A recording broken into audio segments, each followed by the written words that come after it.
Mais cela va passer par l'éducation. Cela va passer par l'enseignement, la qualité de notre système éducatif.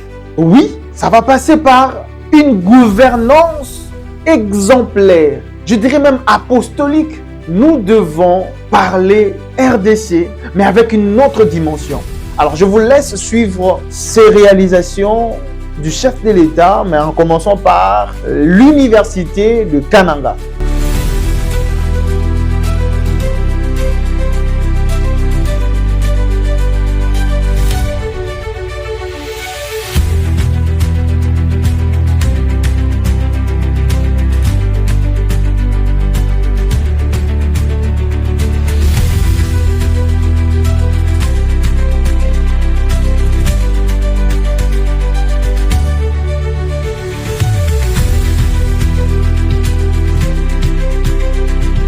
Une université moderne. Mais je veux vous dire que Kananga, c'est pour la première fois que Kananga puisse obtenir, puisse bénéficier d'une grande université, de cette capacité-là. La première des choses, c'est une légitimité du chef de l'État parce qu'il avait promis et il a réalisé. On écoute cette promesse et on revient pour vous expliquer comment cette promesse a pu être réalisée. On suit.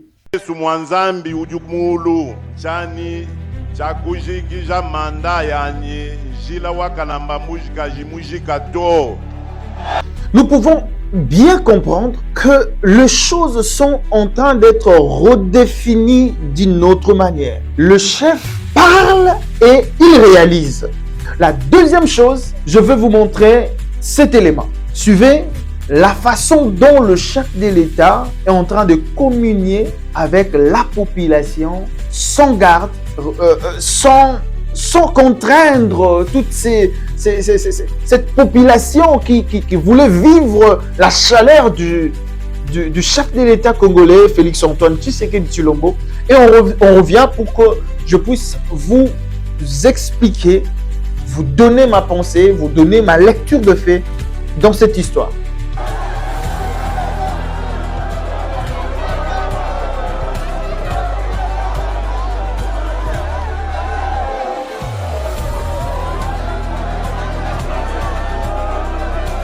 Oui, vous avez compris qu'il a non seulement communié avec la population, avec le peuple, mais aussi le chef de l'État a choisi de vraiment parler en Chiluba.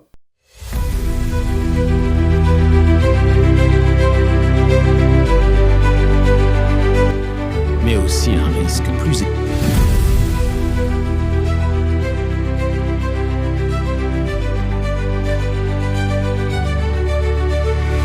Posez des questions, commentez, likez et surtout abonnez-vous pour nous donner la force de défendre la République démocratique du Congo.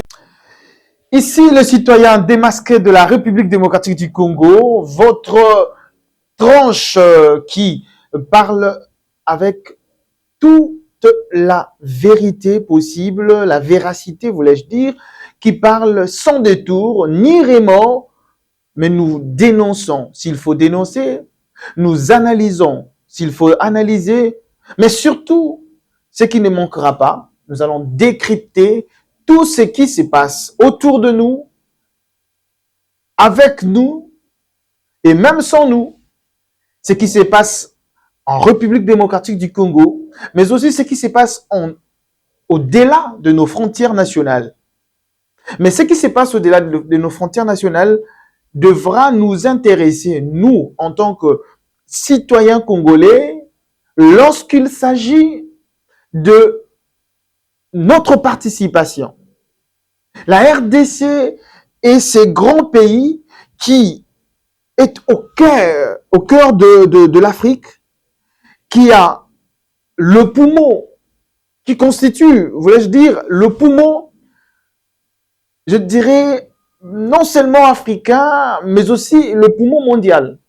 Le nouvel ordre mondial qui se dessine actuellement ne peut jamais se faire sans la RDC.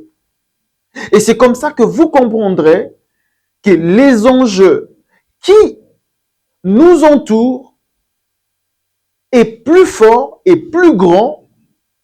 Les enjeux qui nous entourent sont plus grands, sont plus forts et exigent aux Congolais d'être aussi grands, aussi puissants pour comprendre et cerner ce qui se passe au niveau mondial. Mais cela va passer par l'éducation. Cela va passer par l'enseignement, la qualité de notre système éducatif. Oui, ça va passer par une gouvernance exemplaire, je dirais même apostolique. Nous devons parler RDC, mais avec une autre dimension. Ici, désormais, vous allez nous suivre pour que nous puissions ensemble parler de la RDC dans cette dimension-là, où nous voulons retrouver ou voir notre pays rayonner.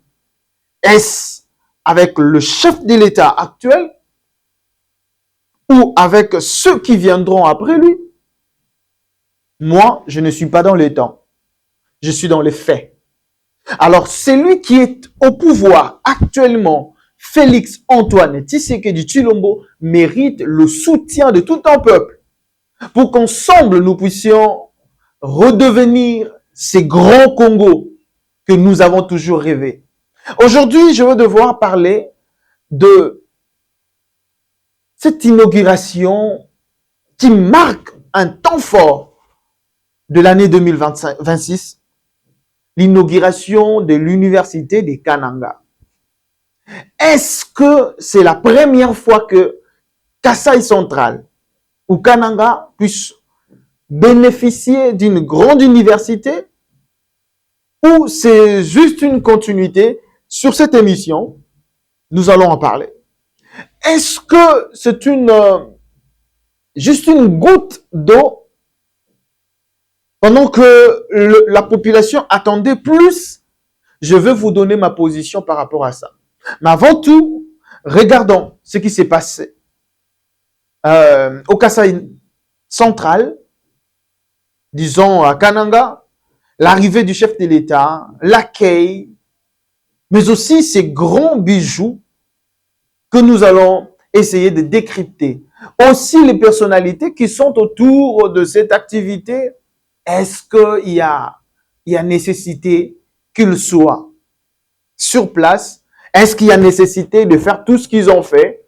Parmi ces personnalités, nous allons piocher, prendre 2, 3 pour analyser dans cette émission. Alors, je vous laisse suivre ces réalisations du chef de l'État, mais en commençant par l'université de Kananga. Et on retrouve notre analyse tout juste après.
Et voilà, nous avons vu une université moderne.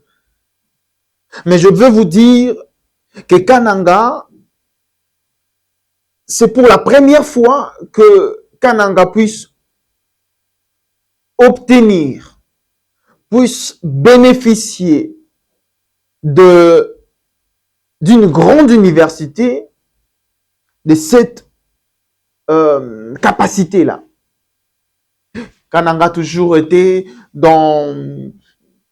a toujours eu une université qui vivait dans la précarité hors pair. Nous avons été là, sur place, et nous avons vu comment les étudiants apprenaient. Mais aujourd'hui, on peut parler d'une université qui vient renforcer, n'est-ce pas, 3 choses. La première des choses, c'est une légitimité du chef de l'État parce qu'il avait promis et il a réalisé. On écoute cette promesse et on revient pour vous expliquer comment cette promesse a pu être réalisée. Ensuite, chakujikija manda yani njila wakalamba mujika jimujika to njila numanyani kena nu bwalupandu lwa Kasai Central to njila ujufandisha Kongo mujima nanga Kasai ketu konsu kakanena pashisha mpinjeu kubandundu kuilu iki province yikala y profiter directement kadinjila na matapenda munjila wa national numéro 1 ujumufumina kumwanda muyampinjo mutangila toni kukasumbalesi njila ni bitwangana nitumona mushindu wa ku kangula kudi Kasai ketu konsu kanena mukongo mujima. Donc njila wa stratégie wajitunga bidi bikengela kumuibaka ni kumujikisha njinula ya bwani chakujikisha manda anito njila kai mujikato Lomba wa confiance nous disons pas bijimu bitanu kadi mumondu ninji kumi ni umwa tena mwakwanji kukumbaja byonsu bimvumunu la yato mpeshai matuku bumunu dibampesha bijimu bitanu amu momona mushindu wakunwenzela mujimu tena mulwa njikwa mchakwenza to wanimujimu kukwachila mwana wa mwena Kongo mwana wa mwena Kasai. Voilà. Vous avez compris qu'il avait tenu une promesse ferme. Le détracteur, les opposants et tous ceux qui travaillent pour affaisser la RDC ont vu dans cette promesse du chef de l'État comme une sorte du vent, juste de poursuite de vent, il n'y aura rien. Mais aujourd'hui, nous pouvons souligner cette nouvelle façon de faire du chef de l'État. Nous pouvons bien comprendre que les choses sont en train d'être redéfinies d'une autre manière. Le chef parle et il réalise. Et cela vient consolider, au fait, son leadership, sa politique et son pouvoir. Il avait promis et il a réalisé. Et de cette manière-là, certains d'entre nous s'attendaient le moins. Mais cette université, ce ne sera pas seulement pour ceux qui pensent soutenir le pouvoir en place. c'est pour les opposants, c'est pour ceux qui ont touché aux armes, pour ceux qui veulent voir le régime échouer. Mais moi, je veux vous dire que la même université va former, oui, va former toutes ces catégories, parce que quand on parle de l'université, nous sommes dans ce qu'on appelle la pluralité disciplinaire de facultés qui devront, à mon humble avis, contribuer aux besoins du développement de notre pays. Alors, par rapport à ça, je veux dire coup de chapeau au chef de l'État et surtout coup de chapeau à ceux qui ont travaillé avec une étroite collaboration pour des réalisations pareilles. Le peuple congolais veut voir le résultat. Il n'y a plus question de parler de ces mythes discursifs, de ces mythes qui peuvent nous amener à vomir les autorités, nous, comme peuple congolais, mais nous voulons voir le résultat palpable. Merci au chef de l'État pour ce bijou, et je sais que ça va continuer. C'est juste ce qu'on appelle une partie remise. Donc, nous allons passer de province en province parce qu'il avait déjà fait en Mbuji-Mayi. On va encore assister à ces pareils résultats dans toute la République démocratique du Congo. La deuxième chose, je veux vous montrer cet élément. Suivez la façon dont le chef de l'État est en train de communier avec la population sans garde, sans contraindre toute cette population qui voulait vivre la chaleur du chef de l'État congolais, Félix-Antoine Tshisekedi Tshilombo. Et on revient pour que je puisse vous expliquer, vous donner ma pensée, vous donner ma lecture de fait dans cette histoire.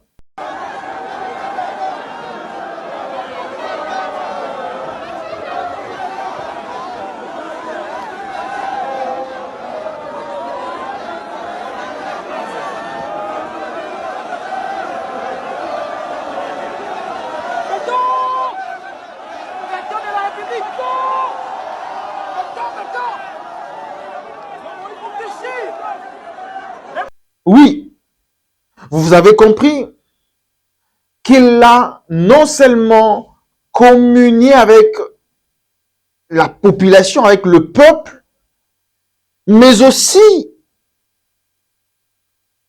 le chef de l'État a choisi de vraiment parler en Chiluba. Est-ce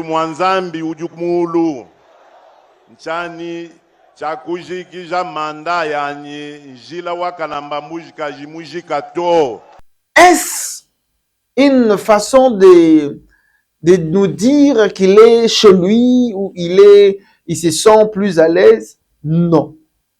Nous avons toujours compris le chef de l'État comme un véritable orateur, un véritable, un bon discoureur.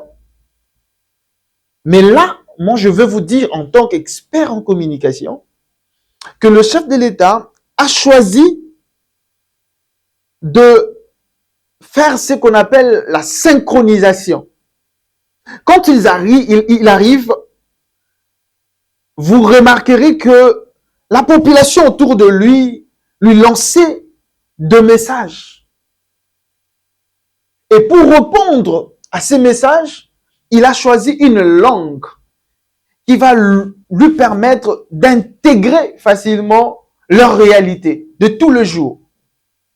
Il n'a pas voulu parler français, comme certains l'ont fait dans le passé. Il n'a pas voulu parler, utiliser juste des slogans, comme certains l'ont fait dans le passé. Mais lui, il a choisi cette langue. Moi, je pense que le service de communication a tapé juste. Et cette réalisation-là reste ancrée dans le cerveau, même de tout petit, le plus petit de cette foule peut retenir cela facilement parce que c'est une langue qu'il maîtrise, je dirais, qu'il maîtrise mieux. Et c'est cette communicabilité a fait en sorte que la réussite du discours du chef de l'État soit acclamée par tout le monde. Mais la troisième chose que je veux devoir vous dire par rapport à ma lecture de fait, c'est une sorte de demande au chef de l'État. Pour ceux qui m'ont toujours suivi dans mes conférences, dans mes sorties médiatiques sur d'autres plateaux de télévision de notre pays, j'ai toujours milité sur cette différence, cette démarcation qui doit être vraiment observée au sein de notre système éducatif. Nous devons faire cette démarcation entre voir l'éducation comme un luxe et voir l'éducation comme un levier du développement d'un pays. Ces deux peuvent marcher ensemble, mais la prédominance doit être réservée à cette lecture de la communication comme un levier du développement d'une nation. Je dis qu'il s'agit d'une demande au chef de l'État parce que l'éducation chez nous est considérée comme un luxe. Les gens veulent fréquenter l'université, les enfants, les jeunes, ils veulent s'appeler universitaires sans pour autant refléter cette dimension universitaire dont il parle. Alors, il n'y a pas possibilité que nous puissions, nous, Congolais, nous concerter pour réfléchir ensemble à un nouveau système éducatif qui nous permettra d'être axés aux résultats, axés aux besoins du développement de notre pays. L'université qu'on vient d'inaugurer à Kananga ne devrait-elle pas être prédominée par des facultés? Je parle de facultés qui sont axées aux besoins du développement de cette province du Kasaï central. Oui, les facultés peuvent être plurielles, mais mettons des accents. Chaque province a ses défis. Chaque province a ses besoins de développement. Si nous arrivons avec cet élan que nous applaudissons de construire des universités, chef de l'État, je veux devoir vous demander, comme citoyen congolais, de privilégier les facultés qui vont aider les provinces à décoller parce que votre vision de voir un grand Congo, un Congo fort, un Congo uni, passera par l'éducation. Et lorsque nous voulons passer par une éducation forte, nous devons savoir prioriser les facultés dans nos provinces. Et c'est alors que nous aurons des profils capables de gérer, capables de soutenir la vision du développement de notre pays. Ça, c'est ma demande parce que nous avons de volcans dans notre pays, mais est-ce que nous avons assez de volcanologues? Nous avons je peux parler de minéraux dans notre pays, des minéralogues. Est-ce qu'on peut les avoir? La faculté de géologie à l'UNIKIN, par exemple, ici à Kinshasa, n'a plus assez d'étudiants. Est-ce qu'on ne peut pas réfléchir comment réchauffer, redynamiser ces facultés? Telle est ma demande. Je vais devoir vous dire merci de nous avoir suivis. Mais il y a eu une question qui est venue nous donner ces coups de pouce avant de clôturer cette émission. C'est Doudou Mfwamba, le ministre de Finances. Lui qui a précédé le chef de l'État, Kananga, il a mobilisé la foule pour aller réserver un accueil chaleureux au chef de l'État. Est-ce que c'était son rôle? Est-ce qu'il devait aussi, lui, utiliser la langue maternelle de cette province? Je vais vous dire oui.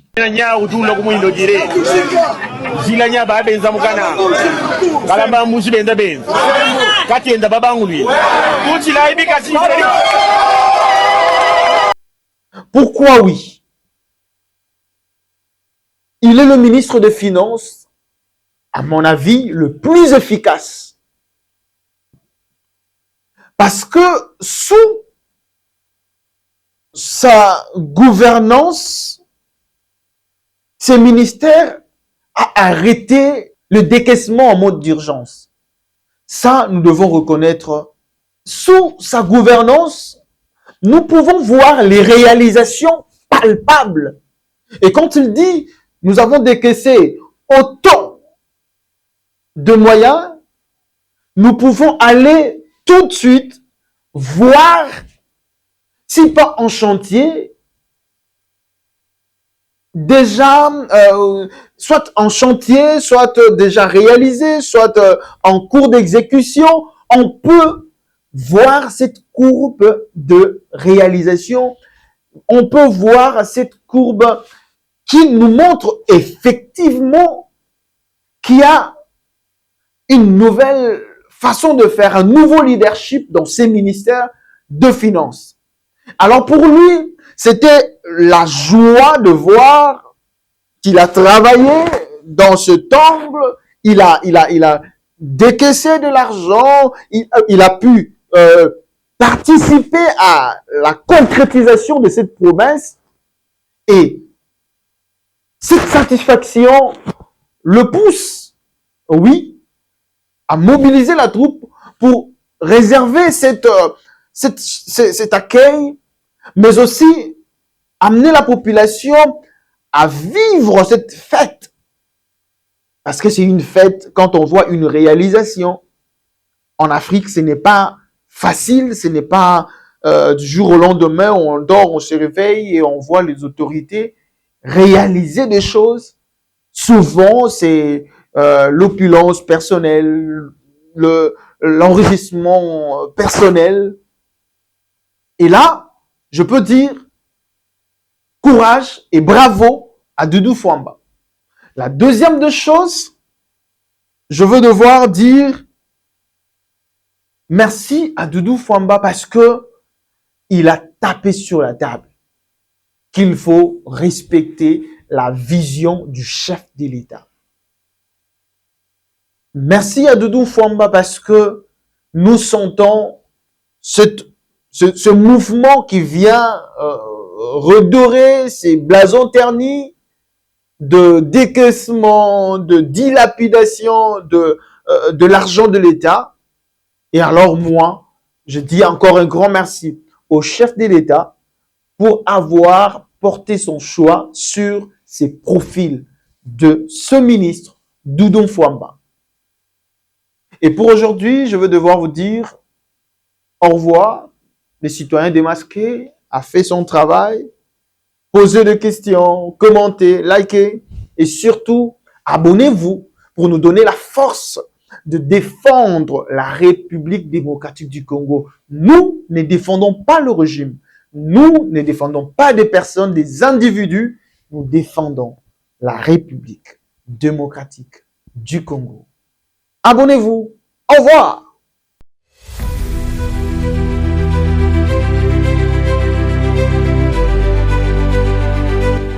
Mais aussi un risque plus élevé.